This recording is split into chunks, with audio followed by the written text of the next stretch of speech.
झटपट पटापट लक्ष्मी जी घर के अंदर प्रसन्न होके अंदर आएंगी घर के पटापट। झटपट पटापट लक्ष्मी जी घर के अंदर प्रसन्न होके अंदर आएंगी घर के पटापट। नाचतो सगळं विसरून पोरी बघता थांबून, निळा पिवळा लाल लाल रांगोळी काढतो वाकून।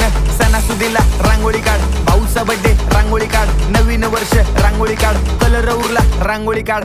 उभी लाईन, आडवी लाईन, तिरपी लाईन, वाकडी लाईन, फुल काढ, चिमणी काढ, हत्ती चुकला पुसून काढ। सगळ्यांनी इकडे लक्ष द्यायचं आहे, टेन्शन घ्यायचं नाही, डान्स करत राहायचा। सासूबाई चिडणार आहेत, घाबरायचं नाही, वाईब करत राहायचे आणि सोबत म्हणायचं झटपट पटापट लक्ष्मी जी घर के अंदर प्रसन्न होके अंदर आएंगी घर के पटापट। झटपट पटापट लक्ष्मी जी घर के अंदर प्रसन्न होके अंदर आएंगी घर के पटापट। पटापुढे